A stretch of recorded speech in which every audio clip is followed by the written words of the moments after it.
All right, here we go. Gorgeous George and goes delivering another superstar in the world of combat sports. This guy's a former kickboxing champion. He's boxed, and of course, he's 8-1 in MMA. His name is Cosmo Alexandre. Hi, Cosmo. How you doing? Hey, how are you doing, George? Everything good here.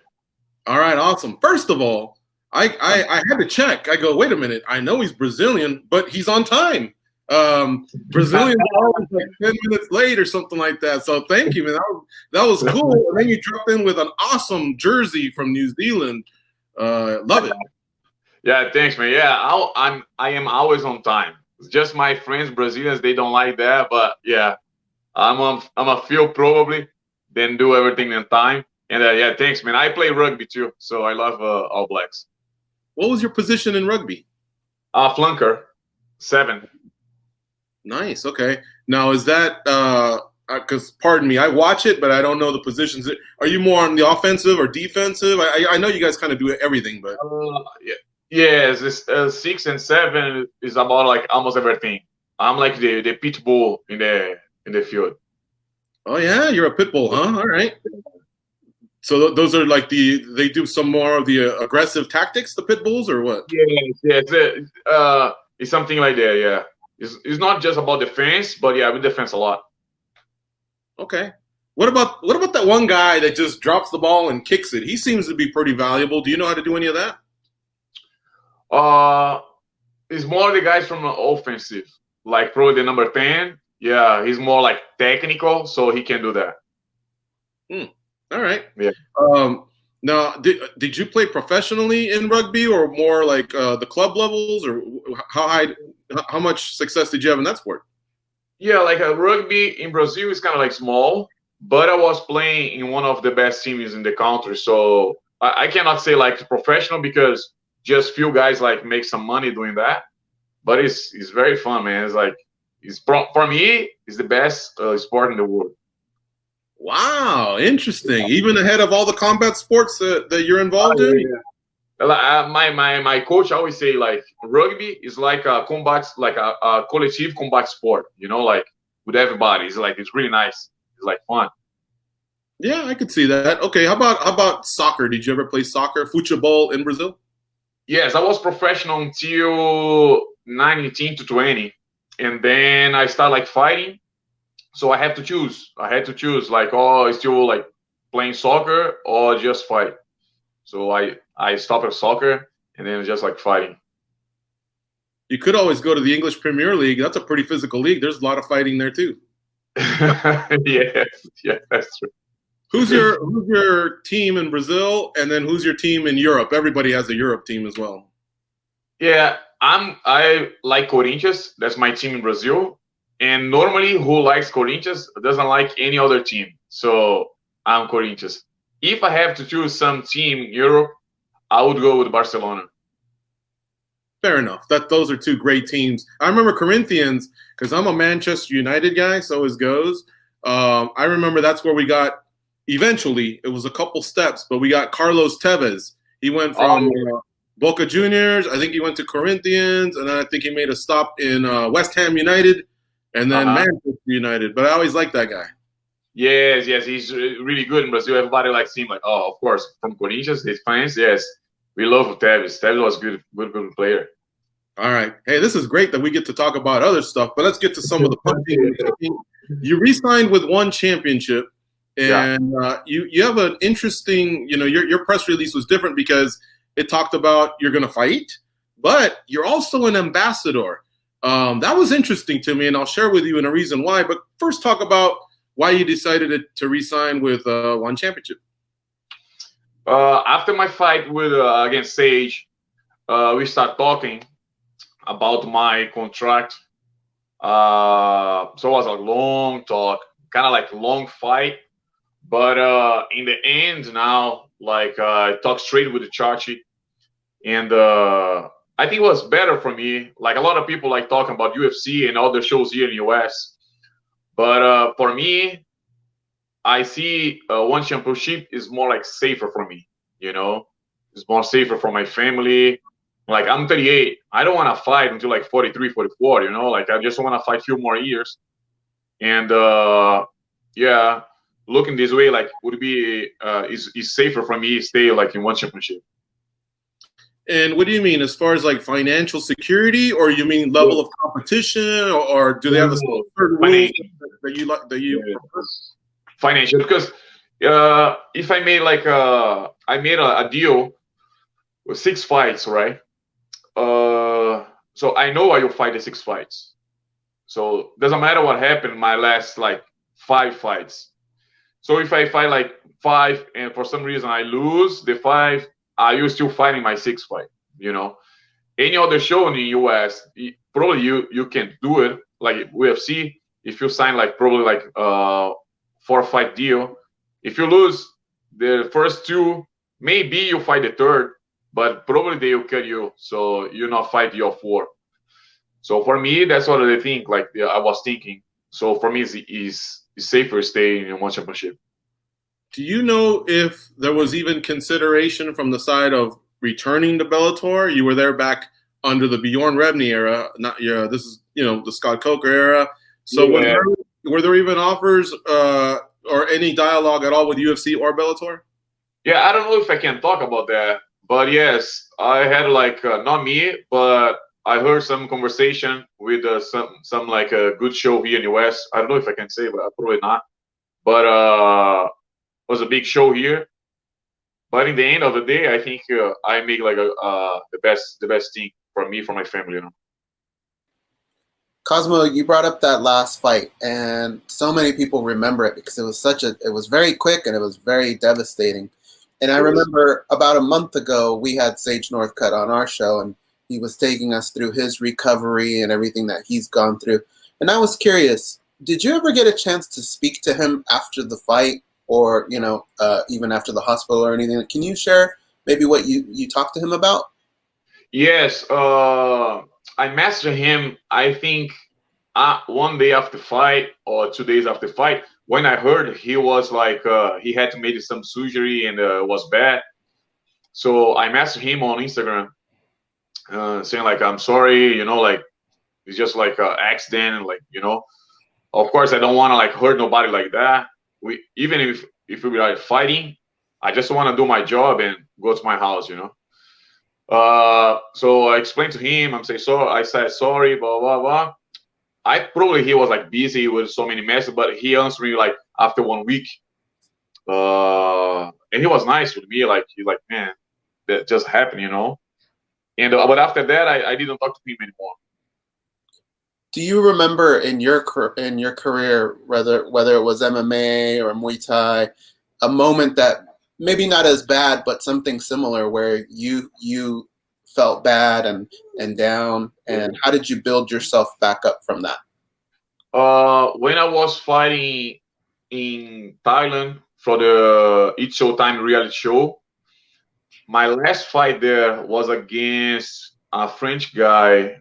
What is his name? He's a really good Muay Thai fighter, and he here is in US. I don't remember his name, but anyway, I threw a flying knee, and it was straight in the head. Like he was tired already because we were fighting for the extra round, and I hit him like clean, like in the flying knee, and yeah, he went to hospital too. But wasn't that bad like Sage, but like if you have to go to hospital and sleep there and blah blah, it's kind of like it's not normal. So yeah, this one I remember, and of course with Sage, I think was the worst. In regards to your career, when people bring up your name, those are some of the things that we remember. Like I remember you in lion fights and being so close to the ring that every strike I could hear it with just this power and this ferocity. But now you're in MMA as well, and there you have to do the ground game sometimes. Yes. Is for you the ground game, jiu-jitsu, alt wrestling, is it kind of something you do for your job, or have you developed a love for it the way you did for striking? I love to train wrestling. Like I started training wrestling when I come here, like in US, like in 2010. I started training at the Black Zillions, and one of my best coaches like ever was like a Kenny Monday, and I was an honor to train with him. Like he's like really really good as a legend.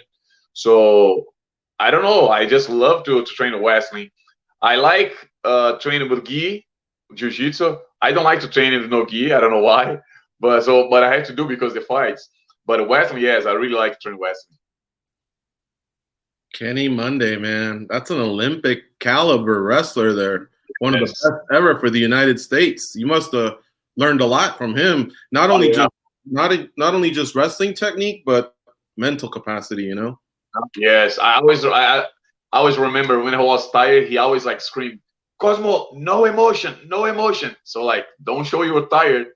And I was like, oh yeah. So yeah, he is good, man. He's a really good person and very good coach. Cosmo, I got a couple more questions for you, just making sure we're okay on time because we haven't talked to you since, I think, the days of Lion Fight, but this has been an interesting chat for us. All right, I mentioned the ambassador role with one championship. Do you know exactly what you're going to do as far as when you're not fighting in your role as ambassador with one championship? I always think like when I finish my career, I would just like stop with everything about fights, you know. Like I don't want to be like promoter. I didn't want to get anything like involved with fights. But now I'm start thinking maybe still working with the one championship to help some Brazilian fighters to start like fight like international, you know. We have very good fighters in Brazil, very good Muay Thai fighters, like high level, very good Muay Thai fighters, but they don't have opportunities to fight outside. So maybe I will talk to Chachi about that, and maybe I can help with these guys to go fight in one championship. So your role would be maybe a little bit as a regional scout for the country of Brazil or South America or something like that, bringing some of the talent over to the Asian-based one championship. Yes, I would love to do that. I would love to do that to help like the fighters in Brazil. I know how hard it is, you know, to like live in Brazil or live in South America and then start fighting in US or Europe or Asia. I know that's hard.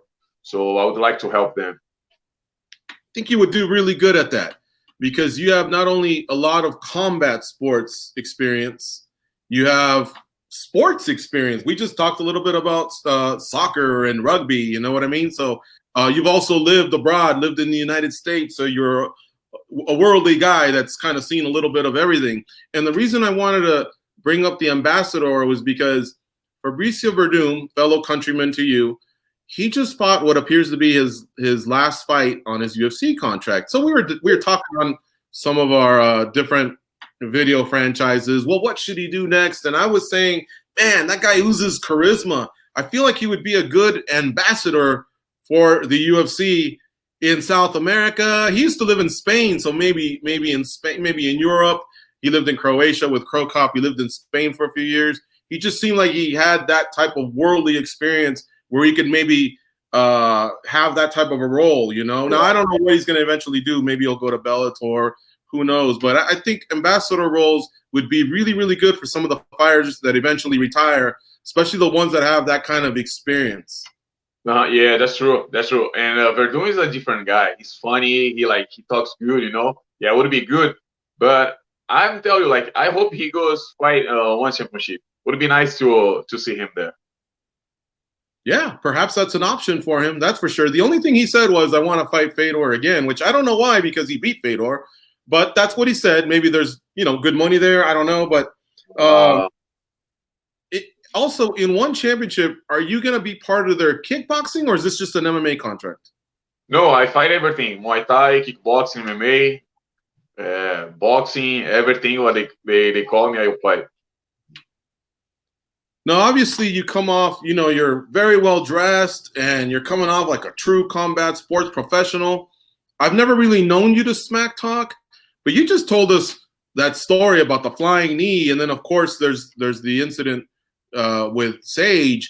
If you were to get into one of these press conferences and somebody pushes those buttons, you have every right to say, I will send you to the hospital. Is that in you? Is that in your personality? No, I'm not like that, man. Like, I am really calm. I just, like how I said before, I just want to go there, fight, finish the fight if possible, like soon as possible, and just go back to my room, talk to my kids on phone, and go back to my house. That's what I want to do. Like I don't like to talk trash. I don't like that, bro. Like most of Muay Thai fighters are like that. We are not like MMA fighters. Maybe is something like a little bit wrong with that or bad because you see like MMA fighters, they can sell fights better than Muay Thai fighters when this kind of talk, but it's different sport. So I prefer to stay like that. Like I don't talk anything bad. We just go and fight. I think the most close I get from there is when my last fight against Sage, when he was saying like, oh yeah, I go to one championship, I'll be Muay Thai champion, kickboxing champion, and MMA champion. I was like, no, you're not. You're not. Maybe MMA, but no Muay Thai kickboxing. It's very different sports. Like even kickboxing to Muay Thai, you cannot compare. And I'm not saying Muay Thai is better, or but it's easier to Muay Thai fighter fight in kickboxing than a kickboxer fight Muay Thai. Because the clinch, because the elbows, like if you don't know how to do that, like you cannot fight Muay Thai. So that's what I said. Like maybe he doesn't know what he's talking about, or he just wanna, talk a little bit. But yeah, it will not work. All right. Well, just I can respect the answer. Trash talking's not in you, but just promise me you'll keep it in your back pocket. And in case there's that one punk that's pushing your buttons, you just remember, what did George say? Oh, that's right. Oh, yeah. You keep that up, I will send you to the hospital. Ask around. Okay. Just have it ready. You know what I mean? Yeah. All right. Hey, last thing. You're 8-1 in MMA. And 8-1? Yeah, I think so. I think that's what I found. Let's see. Am I wrong? 81 or 91? I don't know. I have no idea. Okay, yeah. It looks like Tapology has you at 8-1. So if it's 9-1, I apologize. But what I wanted to ask you was the Sage fight was over a year ago, and then prior to that, it's also been a while. You're pretty good at MMA, Cosmo. Why haven't you fought anymore in MMA, or more frequently, I should say? I don't know. It was just like, just life. Like I had more opportunity to fight kickboxing, keep my career like fighting kickboxing and Muay Thai. I remember when I left Bellator, I had to sign a contract with them. Then I couldn't fight any other show. Like I remember it was UFC and Strike Force, maybe. I don't know. Some other show in that time, like 2013, 2012, was like big in the US. So I had to sign this contract. I couldn't fight any other show for 14 months. And then I get like, you know what, I'll just fight Muay Thai for now, and then I'll see later. So I think it was getting like colder, about this situation, about MMA. But I'm always open. I was always open like to fight MMA or Muay Thai. But of course, because my name was much easier to fight Muay Thai and kickboxing. Yeah, I don't understand that. That's a terrible thing to do to an athlete. Once you're done with them, they should be free to sign wherever. Yeah. Okay. It's terrible that happened, I guess. But you had the opportunity to do some kickboxing and Muay Thai, so that's good. I did want to ask you one last thing here on the way out. When you do watch, for example, PFL, Bellator, PFL's, those guys are battling for $1 million. Actually, Bellator, their welterweights are doing a Grand Prix where the winner is fighting for the title if they fight Lima, and also the Grand Prix title, which comes with $1 million. And then these names like Ponzinibbio, Luque, Jeff Neal, Leon Edwards, aside from Covington, Woodley, Kamara, I'm talking about all the others. Was there any part of you that when you watch the fights, you go, I can get that guy. I can get that guy. I could maybe take down $1 million. Like, did you ever see it that way? Was there a temptation, to maybe, stay stateside versus re-signing with one championship? No, George, I have to tell you the truth. I don't watch fights. I don't know nobody. Even when I fought at Sage, I didn't know who was Sage. I remember when I got here in the US at airport, Miami airport, my coach he lives here.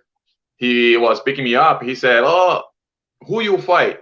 It was like, man, it's like, I don't know, something like Norcut. No, he's like Sage.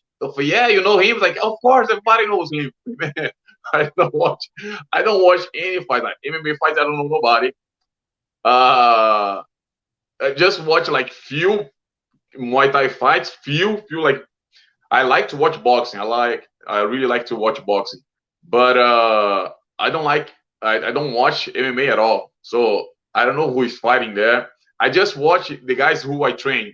Like I help Camaro, like Usman, Muay Thai. You know, like he trains Muay Thai with me. So of course, if you fight against somebody, I will watch to see what we can do, and I watch his fights. I train Gilbert too. Now they will fight, so I'm not training both. But I was training Gilbert. I had to watch few fights, the guy who he would fight, and of course I watch his fights. But otherwise, I don't watch at all. I don't watch any MMA fights. Just was like the guys I'm training, or big names like, I don't know, Anderson Silva. You fight, I don't know, other guy. I will watch. But if not, no, I don't watch any fights. You just don't find the sport that interesting as a fan from home watching them? No, I'm not a fan. Like, I just, even my fights, if you tell him like, Cosmo, you're gonna fight this guy here, I will watch maybe 2 fights just to see what he does, like what he likes to do, and maybe the last fight he lost. I watch just a little bit just to see something, and that's it. I don't like to watch fights. Wow, interesting. All right. I watch a lot of like rugby. That's I like to watch surf. I like to watch surf. And the last time, now I'm watching golf, and I'm playing golf now, right? So because here in Naples, yeah, of course, because the COVID, we don't have the rugby league is canceled, like not have this year anymore. No surf here because no waves in the Gulf. We have no waves, and we are in the summer, so I had to find something to do. So I started like playing golf. Now I watch golf like every day, and we have rugby from New Zealand now. Is like in the league start again, so I'm watching. But fights, I don't watch fights. The last time you golfed, what was your score? Oh my God. Come on. Okay, first of all, I'm playing golf 1 year. 1 year, right? I started playing last summer. So last Saturday, I scored 96. 96. But I play for real. I play like all the rules. I don't like, I don't cheat. I like, it's for real. 96. My best score was 88. And normally I score like between 90 and 95. What about the back nine? No, I'm just kidding. Come on. You play golf? No, I'm terrible. That's why. I can joke about it, but I used to play a long time ago, and they said it's a relaxing game. You're gonna have fun, but man, I'm so competitive that I would slam the club, and I would just get pissed. I was if I was in the cart, nobody wanted to talk to me, so I realized I was it's not a relaxing game. It's like probably it's the hardest game I play in my life. The hardest like sport. It's just like unbelievable hard. Of course, but if I had opportunity to play rugby now, I would play. I wouldn't like golf. I golf like every weekend. I go to the range like 2-3 times per week and play Saturday, Sunday. If it is not raining, like we play like 36 Saturday and 36 Sunday. Like we play a lot. But because we have nothing to do here in Naples, no surf, no rugby, so I had to find something to do it. Interesting. All right. Quick question: are you gonna watch when Usman fights Burns? Man, I don't know. That's hard. I love both guys. Like Camaro is just like unbelievable guy, really nice, and we start training together at the Black Zillions. So I see how he get better, day by day. And Gilbert, man, I was training him like last week, No, last week. No, yeah, this week. I think it was Tuesday. Yeah, we trained together Tuesday. And I know his kids, like his wife, like we trained together in the Black Zillions too, long time. So I don't know. I will train both until like maybe like 1 month, 2 months before the fight, and then I'll not train nobody. And I don't know. Probably I will not watch. Probably. I gotta ask. I know you're not gonna like this, but do you have a prediction who you think would win? I have no idea. I have no idea because Camaro, he's very strong. He's like really strong. Even like not just like wrestling, but very good punch, like strong punch, good kicks too. And now I feel like he's more like calm. You know, he see everything in the fight. I like that. That's my style. I don't like to brawl. You know, I just like to wait and see the good opportunity. And Gilbert, he's hungry. You know, you see like any fight he throws a lot. Like he wants to win. He wants to fight. He wants to be the UFC champion. So you be, man, like hard fight to watch for me, but it'll be like a good fight for the fans who watch, you know, from UFC fans. That was a really nice breakdown. Just talking about, you know, certain points that don't get discussed. Often people talk about, well, you know, southpaw and the jab and this and that, but you made some interesting points. Gilbert's hungry, you know, and Kamaro's strength, because you felt that you've been in there with that. So that was nice of you to share that. All right. Hey, Cosmo, thank you so much for the time today. It was really nice to catch up with you. We covered a lot, and you know, good luck at One Championship. Whenever that first fight happens, we'd love to have you back on the show. Thank you. I appreciate it. Just one thing. I would like to thank Ali. He helps me a lot to finish my contract now with the One Championship, and Chachi too. Like we had like a kind of like little fight here, like in the media, you know. But it's in the past now, and I just would like to thank like Chachi and Ali to fix all the situation. Now I have a good deal, new deal, and that's it. I can't wait to fight. Now it's just waiting for the boards like open, and then they start like doing some fights in the Asia, so I can go there and fight. And thank you guys. Thank you for having me.